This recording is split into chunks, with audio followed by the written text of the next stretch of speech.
네, 개장시장의 트렌드 읽으면서 유망 종목을 제시를 해드리는 시간입니다. 이광무의 트렌드 투자 함께 하시죠. 네, 안녕하세요. 돈 되는 뉴스 트렌드 투자의 이광무 전문가입니다. 자, 전일 미 증시가 다시 한번 나스닥 신고가 흐름이 나오고 있습니다. 우리 증시에서는 역시나 필라델피아 반도체 지수에 대한 강세 움직임이 반도체 전반적인 움직임과 함께 강세 모습 보여주고 있는데요. 시장에 대한 투자 심리가 여전히 좋다라고 생각합니다. 그러면은 오늘 시장에서 보아야 되는 트렌드 뉴스 살펴보도록 하겠는데요. 자, 우선은 이제 반도체에 대한 소식 하나 더 나왔습니다. 자, 인텔에서 이스라엘 쪽으로 32조 원의 투자를 한다는 소식인데요. 한편으로는 파운드리에 대한 이 경계감이 좀 들기도 하지만은 전반적으로 반도체 시장에 대한 투자 확대가 호재로 작용할 것을 보고 있습니다. 그리고 이 뉴스를 좀 더 깊이 살펴보시게 된다면은 이스라엘에 투자되는 공장에 대한 증설이 웨이퍼 공장입니다. 그렇기 때문에 파운드리에 대한 영향력은 있겠지만은 기존의 이 삼성전자, SK하이닉스가 가지고 있는 디램 시장과는 다른 것이다라고 이야기 드리도록 하겠습니다. 자, 그리고 두 번째는요. 통신 3사가 XR 기기에 대한 시장 유통을 준비를 하고 있습니다.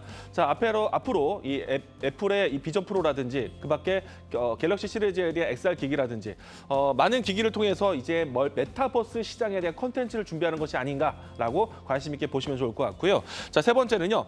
부동산과 음원 저작권에 대한 이 혜택으로 해서 STO 시장, 그러니까 토큰 증권 시장에 대한 이 시작점을 내년 4월 달로 전망을 하고 있습니다. 앞서서 미술품에 대한 시장을 내년 초로 예상을 했었는데 이로써 전반적인 토큰 시장에 대한 시장이 내년 상반기에 있을 것을 보고 있기 때문에 STO 관련된 종목들에 대한 변동성 함께 보시면 좋을 것 같습니다.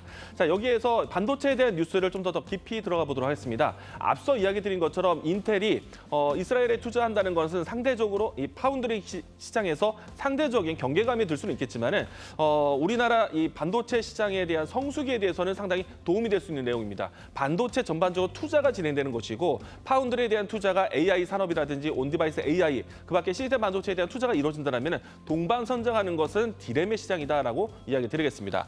특히나 이제 웨이퍼 단계에서의 시점이기 때문에 디램 시장 공상 증설과는 다른 것이다라고 이야기드리겠고요. 자, 우선은 이 차세대 디램에 대한 키워드로 했을 때 저는 항상 HBM과 그리고 DDR5를 항상 동시에 이야기 드려왔는데요.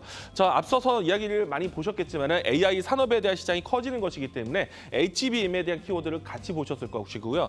그리고 HBM에 대한 성장은요. 결국에는 DDR5에 대한 동반 성장으로 이어질 것이다라고 보시면 될 것 같습니다. 자, 그리고 이 메모리 빅3 기업들 그러니까 삼성전자, SK하이닉스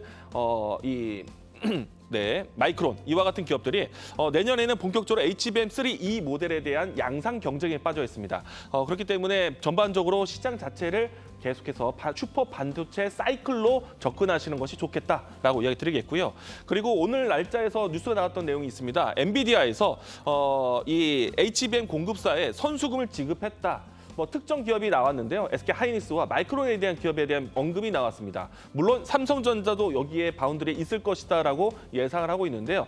자, 엔비디아에 대한 공급은 선수금 지급은 결국에는 기업들에 대한 여러 가지 이제 자금에 대한 수요를 나올 수 있기 때문에 시장 공급 호재로서 보시면 좋을 것 같습니다. 자, 이로 인해서 차세대 디램에 대한 시장에 대한 관심이 계속해서 이어지고 있는데 여기에서 수혜될 수 있는 종목 가지고 왔습니다. 자, 오늘 제가 준비한 주도주는요. 기가비스입니다. 자, 기가비스는요. 반도체 기판 안에서 광학 검사하는 기업입니다. 반도체가 층층으로 해서 적층을 하게 된다면 그 적층에 대한 검사를 하는 기업이 기가비스다라고 보시면 좋을 것 같고요. 그리고 앞서서 이야기 드린 것처럼 이 광대역 대역폭 메모리 그러니까 HBM에 대한 검사 장비는 기가비스가 진행한다라고 보시면 좋을 것 같습니다. HBM에 대한 패키징이 앞으로 늘어날 것을 보고 있습니다. AI 서버뿐만 아니라 온디바이스 AI부터 해서 앞으로 커질 수 있는 CXL 사업까지 보신다면 적층에 대한 이야기들이 검사 장비에 대한 수혜로 이어질 것이다라고 보시면 좋을 것 같고요.